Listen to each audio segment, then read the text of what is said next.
Hello everyone, welcome to chemistry class. Today onwards we begin the chapter number 2, physical and chemical changes. In this chapter we discuss and understand about the various kind of changes happening around us in nature and surroundings and how they are classified. That is, we will learn the various types of changes. We shall begin the chapter with these topics. Firstly, we will learn about the reversible and irreversible changes.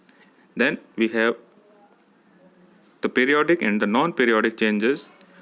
Followed by this, we'll learn about the desirable and undesirable changes.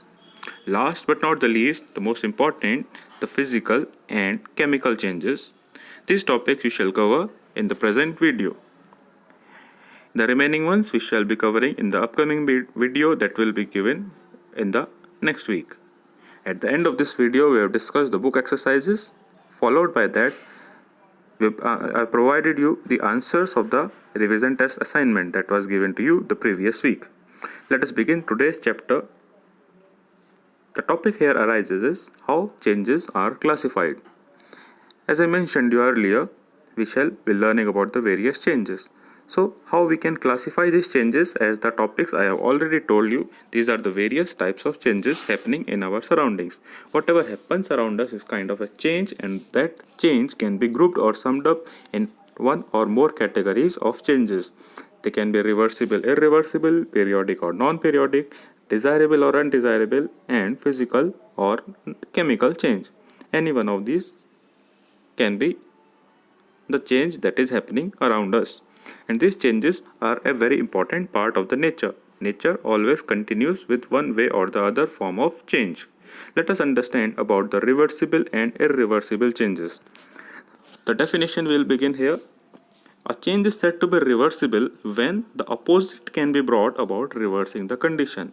When the opposite can be brought, the word opposite you have to focus, and the opposite is happening when we are reversing the conditions. The condition of change, if we make those conditions opposite, the change will happen in a opposite manner. For example, the simplest manner of this reversible reaction is changes in the state of matter. For example, solid changes to liquid. Solid converts into liquid when? Solid on heating. When we heat the solid, we will get liquid. Similarly, if we again cool it down, if we cool the liquid, then again we will get solid. So what is the condition here? The condition here is heating or cooling down. So these are the conditions. So if we are changing the condition, then what is happening is the state of matter is changing one way or the other, solid to liquid or liquid to solid. So that is, again we come to the definition. This change is reversible change. Why is it so? Because on making the conditions opposite, on reversing the condition, the change also happens in an opposite manner, and vice versa. So this is an example. Change of state of matter is an example of reversible change. Furthermore, more examples can be there, like heating and cooling of the coil of electric heater. Electric heater works on electricity. When the electricity is supplied to that electric heater, it will start working, producing heat. In the winter season we are using, if the electric supply is turned off, again it will stop working, and we can provide the electric supply any number of times, and those number of times it will keep on working. So it depends on the electric current. That is why we can say it is a working of the electric heater is a reversible change. Furthermore, the irreversible definition we will see here. What is it? It is the opposite change cannot be brought by reversing the condition. Here, even if we are reversing the condition, opposite conditions are provided, even then the reaction is not happening in opposite manner. Example we will see here. For example, we can convert the milk into cheese. Milk can convert into cheese. How? By boiling it with some lemon juice. Boiling milk, if you are adding some lemon juice, it will convert into cheese. But from cheese we cannot get milk back again. Simply, another example you can learn, milk can be converted into curd, but curd cannot be converted into milk back again. That is an irreversible change. Some more examples are given, like the growth of the plants and animals, digestion, photosynthesis, burning of fuel, or all these are examples of irreversible changes. Here, even if the opposite conditions are provided, still the reaction will not proceed in a backward or opposite manner. That is what is called as irreversible changes. I hope the definitions and examples are clear to you. We'll move to the next type of category or of the changes are here, that is periodic and non-periodic changes. Periodic changes, as the name suggests, it happens after a fixed period of time or a fixed interval of time. The definition also says the same thing. It takes place at a fixed interval of time. After a fixed limit of time, it will take place again. For example, the motion of pendulum. Pendulum is moving one way or the other, and it is working in a fixed interval of time. That is an example of periodic change. Another example we have here is the phases of moon. The moon is changing the phases. From the full moon it goes to the new moon, and again it comes to the full moon, and this whole cycle goes on for a period of 28 days. After 28 days, a new cycle of the phases of moon again starts. This number of days is fixed there. So that is why, because the period or the fixed interval of time is there, that is why we can say phases of moon, or it's a perfect example for what? It is periodic change. On the other side, the non-periodic changes. These changes can happen randomly. There, the time does not matter. It is not following any fixed interval of time. So let us read the definition. Non-periodic changes are those which do not take place at fixed interval of time. Like the melting of ice. It is not that ice will melt in this much time in a fixed interval. It is not so. It can happen depending upon the temperature and the surroundings. Another example is given here: vaporization of water, curding of milk, carrying of sugar. Carrying means if sugar is burnt, sugar converts into black mass of carbon, that is carrying of sugar. So all these changes are non-periodic changes. This is the second type of changes we have seen. The third one, these are called as desirable and undesirable. Desire means what we want, what we expect to happen. So desirable changes are those changes which we want to happen, which are good for us, that is, which is useful to us in some way or the other. The definition says here, the changes that are useful to us are called desirable changes. On the other side, the changes that are harmful to us, which we don't want to happen, they are called as undesirable changes. What are the examples for desirable? Like the digestion of food, the ripening of fruits. Raw fruits we cannot eat, but the ripened fruits are tasty to eat. They can be eaten. So ripening of fruit is example of desirable change. The growth of the living beings, it can be plant or animals. All these are examples of desirable changes. The second type, that is the undesirable one, example is rusting of iron. On rusting, the iron metal, which is a strong metal, on rusting it will become weak. So rusting is not good for us. So that is why it is harmful. It is undesirable change. Similarly, spoiling of food. If food is spoiled, we cannot eat it. If we eat the spoiled food, we can become sick. So spoiling of food also is an undesirable change. So I hope it is clear. Desirable are useful changes, undesirable are harmful changes. Now we begin the last type of changes, that are physical and chemical changes. Let us read the definition for physical changes: a change in which no new substance is formed and which can be reversed. By reversing the condition is called a physical change. This definition can be broken into two subparts. One part is the first condition for physical change is no new substance is formed. Second condition is this change is a reversible it is a reversible change. So if these both the conditions are followed, then we can say any reaction or any change is a physical change. Let us have an understanding by looking the following examples of physical change. The first example given here is glowing of heater or a bulb. Now whatever example we will learn in the physical changes, all they will be reversible, because it is one important condition for physical changes. So whatever example we have seen in reversible, we can write in physical also. Let us see here the glowing of the heater or the bulb. So electric heater or the bulb, it is glowing on when it is switched on, means when the electric supply is turned off, but the bulb or heater stops working when it is switched off. So any number of time you can turn the switch on and off. So that is a reversible reaction. Again and again it can keep on working. It is not that one time you can turn off the bulb and after one time it cannot be used again. It is not so. Any number of time you can turn it off and on. That depends on its lifetime. So that is working of or the glowing of the heater or the bulb. So it is a reversible change. It is what? It is a reversible change, and also no new substance is found. Nothing new is forming there. That object, that heater or bulb is still there. Nothing new is coming. So that is why both the conditions are fulfilled. We can say it is a physical change. Next one, we will verify the conditions are followed or not in these examples. Let us see the second one, that is thermal expansion of substance. Thermal expansion is what we have seen in the previous chapter, the increase in the size of the substance on heating, that is thermal expansion. So on heating, what happens? The substance expands, and on cooling, what is happening? It will contract, it will shrink back to its original size.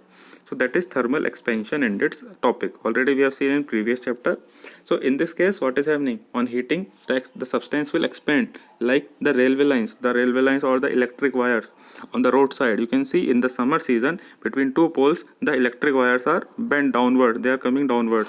But in the winter season, again they move upwards. Why is it happening? It is happening because these are made up of metal. These wires are generally of aluminium, that is a metal, and in the summer season the temperature is very high. So on high temperature, what will happen? The metal will expand. That is why these wires come downward, they expand there. But in the winter season, temperature is low, again they go back on their original state. That is why they are contracting there. So this is what is thermal expansion. By an example I told you. So here in this kind of change here, nothing new is forming. The metal is still metal only. On contraction or on expanding, metal is metal only. It is not changing. No new substance is formed. And it is a reversible reaction. Expansion and contraction is going on both the side. On heating and cooling, subsequently it is happening. So it is a reversible reaction also. Both the condition fulfill. That is why it is a physical change. Next one, changes in state of matter, that is solid to liquid, liquid to gas, and vice versa. All these things can happen easily by changing the conditions. That is a reversible change.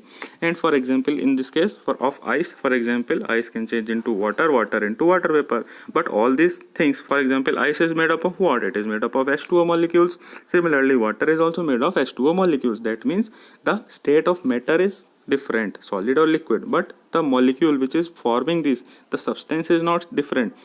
Ice as well as water is made of the same substance. So we can say here the substance in the three states, solid, liquid or gas, is same, that is water. No new substance is formed. That is the condition number one for physical change.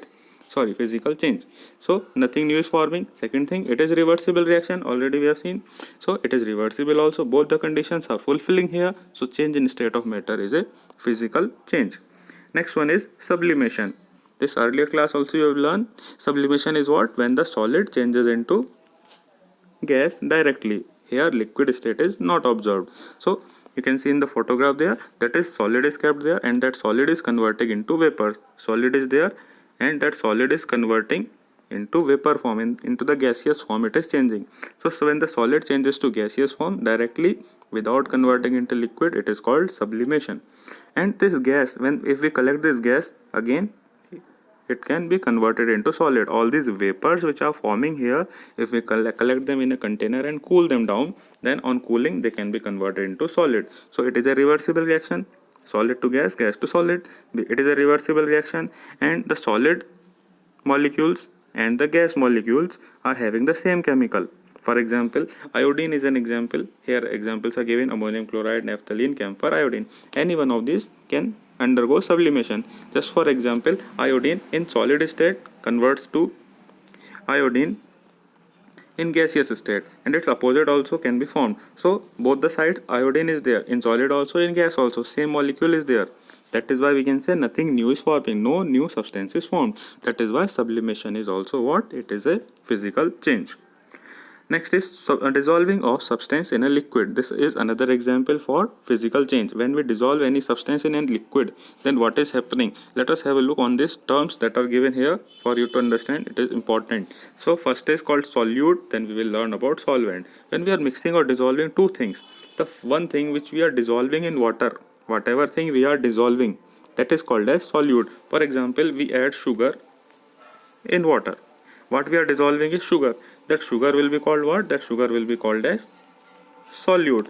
And the liquid in which it is being dissolved, in our example of sugar and water, the liquid is water here. So that will be called as what? It will be called as solvent. Both the definitions you have to learn. The substance which is dissolved is solute, and the liquid in which we are dissolving is called as solvent. And after that, the next thing, when this solute and solvent, both of these things are dissolved, what is coming outside is what is formed as the result is called as solution. So you can learn this: solute mixing or dissolving with solvent. What it gives is called as, it gives us what? It gives us a solution. It gives us solution. This dissolving of a substance in a liquid is also an example of physical change. How is it so? It is given in this point here. When we are dissolving the liquid molecules are what? They are having some intermolecular space. Liquid molecules are little bit far away from each other, and on the other side the solid molecules are tightly packed.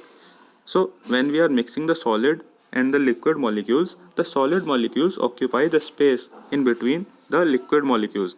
Let us understand here.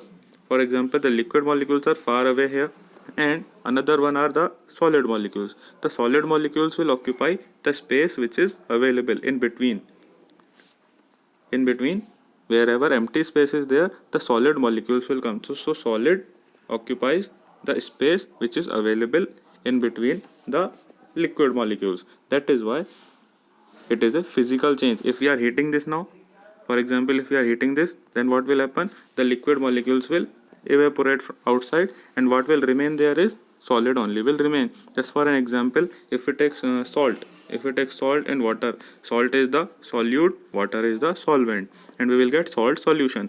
What we will get is salt solution.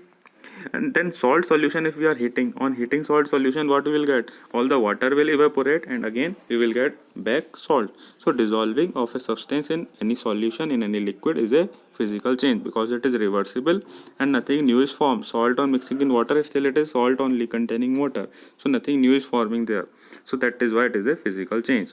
All the physical changes we have seen. Now we will move on to the next type of change, that is chemical change.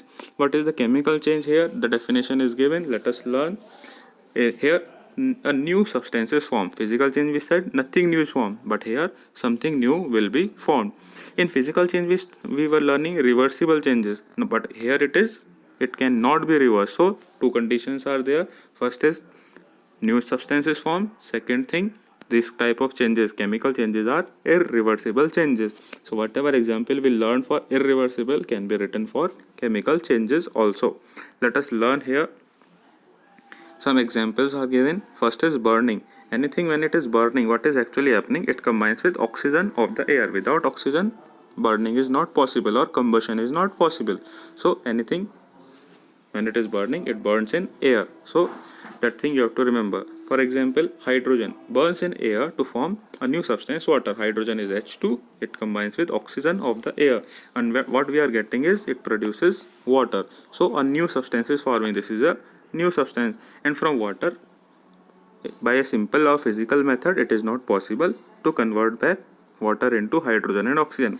By some simple methods it is not possible. It is a irreversible change. Similarly, coal, for example, coal also combines. Coal is carbon only, and it combines with oxygen, and what we are getting on burning coal? We are getting carbon dioxide gas. From carbon dioxide gas we cannot get back our coal. It is not possible. So that is why it is also irreversible change. That is why we can say burning is an example of chemical change, because a new substance is formed. On burning anything, a new substance is formed, and also these kind of changes are irreversible in nature. We can have some more examples of burning, like we are using different types of fuels in our daily life. These fuels can be here. It is given kerosene, diesel, petrol, LPG, CNG. All these are the fuels we are using, and these are called as hydrocarbons.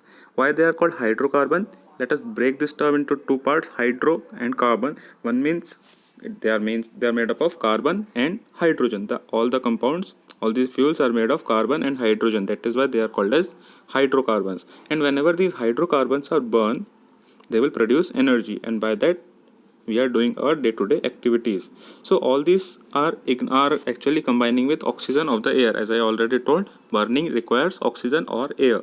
Combustion will not take place, and whenever they are burned, they will lead to some form of gas which is being produced. We can say that as pollution also. Air pollution is caused by them. So a new substance is formed. It can be carbon dioxide, carbon monoxide, and water vapor. Different type. That depends on the type of fuel which is being used, and all these are irreversible. One time you have used petrol in your bike or car, again you will not get that back. It is an irreversible change. Burning of fuels is an irreversible change. So all these are a chemical change. Both the conditions are fulfilled. New substance is formed, irreversible change. So all these are irreversible changes. That is why we can say chemical change is being done here. Next one, now we will move on to the next example, that is rusting of iron. Rusting of iron is also an undesirable change because it makes the iron metal weak. So rust is what? Rust is a red brown solid that deposit on iron metal. On that, a reddish brown solid deposits, that is called as rust. How it takes place? That is because of moisture in the air and availability of oxygen. Both the conditions are necessary. Rusting you would have done in the earlier class. So that is rusting takes place, and this rusting is irreversible. One time rusting has occurred, it cannot be reversed again back. We cannot get the same iron metal. We can stop or we can prevent rusting, but we cannot reverse it. That is why we can say it is irreversible change. So here both the conditions are fulfilled. A new substance is forming, that is rust is forming on the iron metal. Rust is forming, reddish brown colored deposit is forming there. So first condition is fulfilled. Second thing is it is irreversible. Two conditions have been fulfilled. That is why rusting of iron is what? It is a chemical change. The next example is cooking of food. Let us read here. The taste of vegetable and pulses changes on being cooked because new substances are formed in the process, and also we cannot obtain green vegetables back from the vegetable curries. That is why it is irreversible change. That is why we can say chemical change. That is cooking of food is a chemical change. Next, now carrying of sugar. Sugar, whenever sugar is burned or heated, it will lose its water. Whatever water molecules are available in the sugar crystals, they will be released in the air. They will evaporate, and we will get this black color deposit. This black color deposit is what? This is carbon only, black color carbon. So that is, this process is called as carrying of sugar. So this is a irreversible change, and we can say it is a chemical change because from this sugar is converting into what? Sugar is converting into carbon. A new substance is formed, and from this carbon again sugar, it is not possible to make. So that is why it is a chemical change. Next one is fermentation. Fermentation is used to prepare alcohol. In the factories it is done from the sugars, from the fruits, different fruits which are containing sugar. Those fruits are used to prepare alcohol, and the process which is used to convert the fruits into alcohol, this process is called as fermentation. It takes place in the presence of certain enzymes. Those enzymes are generally fungus. The example we can say it is done in the presence of yeast. You learn in biology class in detail. So the sugar solution which is available in the fruits, it will convert into alcohol. So here what we can say, a new substance has been formed, and from the alcohol again we cannot make that sugar solution back. That is an irreversible process. That is why fermentation is an example of chemical change. Next is photosynthesis in plants. The plants prepare their food, and that food is generally glucose in the plants. So this food is prepared from carbon dioxide and water in the presence of chlorophyll in sunlight. So because here something new is forming, new substance, that is glucose and oxygen are produced in the process of photosynthesis. Two substances are produced, those are the new substances being formed, and from this glucose and oxygen we cannot again get CO2 and water and sunlight. So all these things cannot be produced back. It is an irreversible process. So that is why photosynthesis is an example of chemical change. More or less all the examples which we are discussing are following the same conditions. The last one being now the respiration. Respiration is what? Respiration is whatever food is available, that is glucose, it is converted into energy. The food is converted into energy, but energy cannot be converted into food. It is not possible. So it is an irreversible change. But food is converting into energy, that means something new is forming. What is new here? Energy is formed there. So both the conditions of chemical change are fulfilled. New substance is formed, and also irreversible change is there. That is why we can say respiration is a chemical change. The equation has been mentioned. Both the equation, the photosynthesis and respiration, you go through and learn that. We have the next topic, conservation of mass in a chemical change. We have already learned the law of conservation of mass given by Lavoisier in the chapter number 1. This is a repetition of that topic only. What that law says? The mass of the reactant is same as that of the product. So in a chemical change something is different here. With regard to the chemical change, the individual mass is changing. The law says mass of reactant is same as that of product, but the individual atom mass can change because that atoms are changing into molecules. Like example is given here, wood burns here. This example is of burning, a burning of wood. Whenever wood is burning, it produces what? Wood on burning converts into ashes. You will not get that wood back again. It will convert into ashes. Also, it will produce carbon dioxide and some water vapor is also released. So, whatever mass of wood and oxygen is there, total mass will always be same, but individual masses will be different. Individual substances mass will be different. That you don't have to worry. You just have to remember this statement of law of conservation of mass is mass of the reactant is equal to that of the product side. Now we will move on to the last topic of today's class, that is the comparison. We have seen the different examples of physical and chemical changes.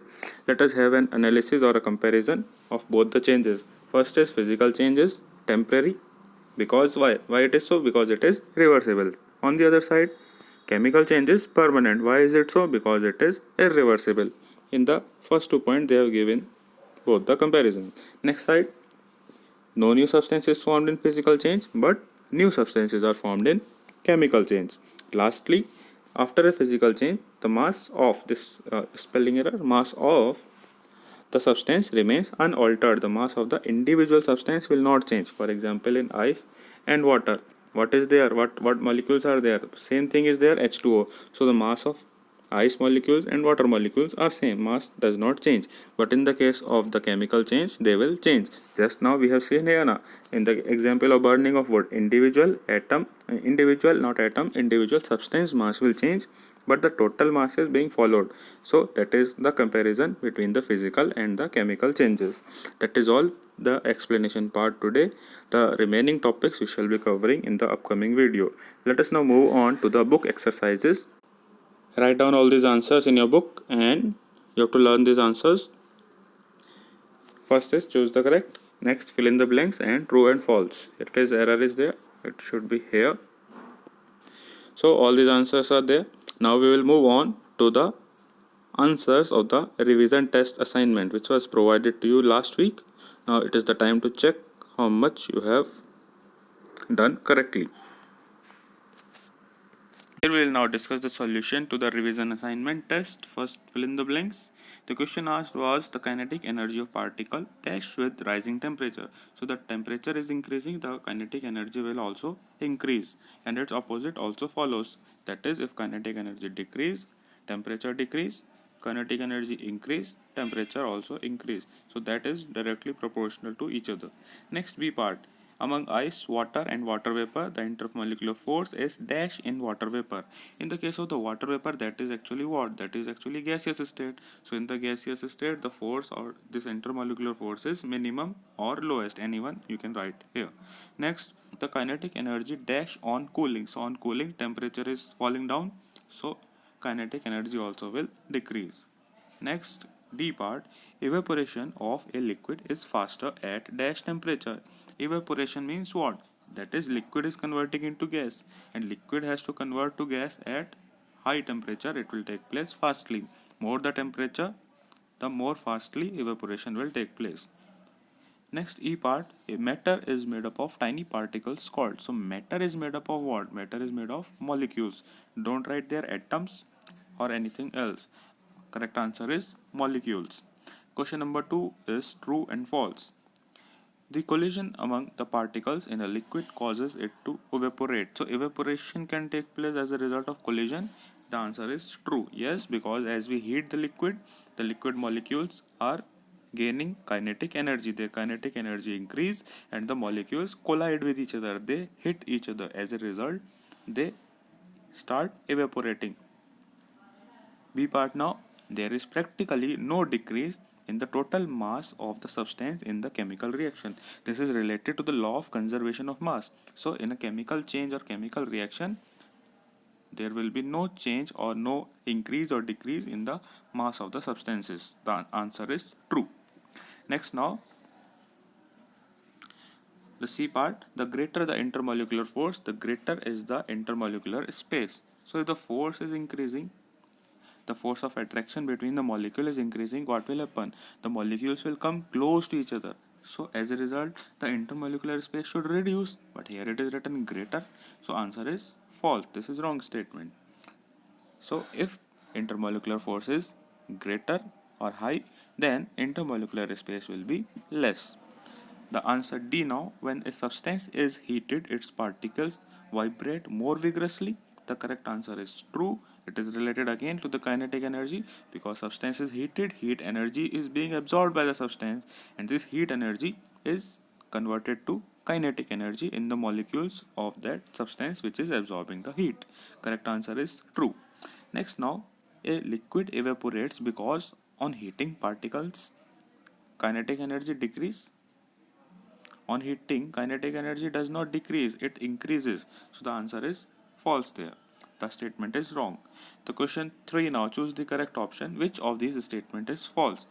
All these statements are related to law of conservation of mass. First, law of conservation is obeyed by chemical reaction. Yes, chemical change or physical change, both type of changes obey this law. Second, matter can change from one form to another. Obviously, matter can change solid to liquid, liquid to gas, and vice versa. Any way the matter can change its form.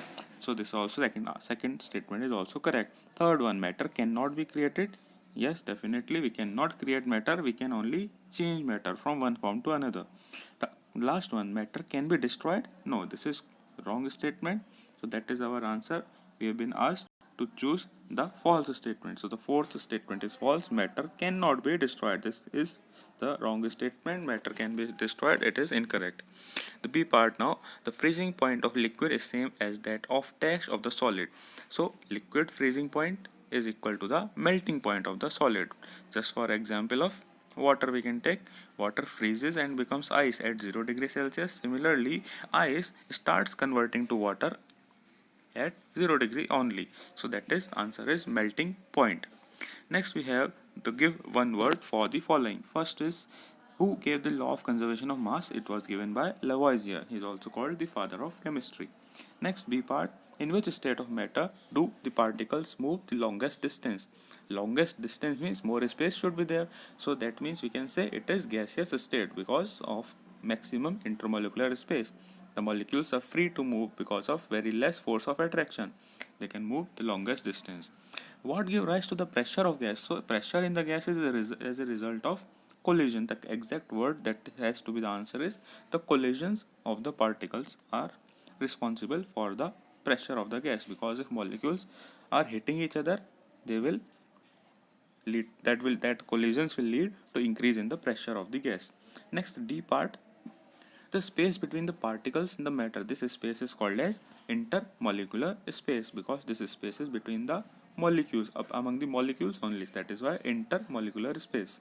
Now two questions were given from the question answers. First, state the law of conservation of mass. This you can write verbatim, word by word. It is to be written, mass can neither be created nor destroyed, but can be changed from one form to another, and the total mass of the substance before and after the change remains the same.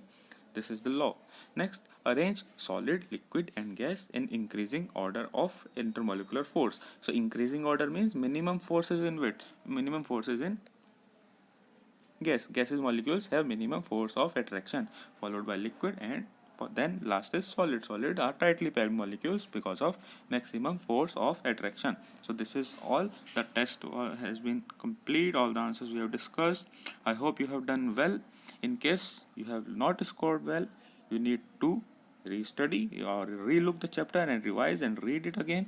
Any doubts, you can watch the videos as well. Still, if anything is not clear, write your doubt in the comment section of this video. Definitely I'll be helping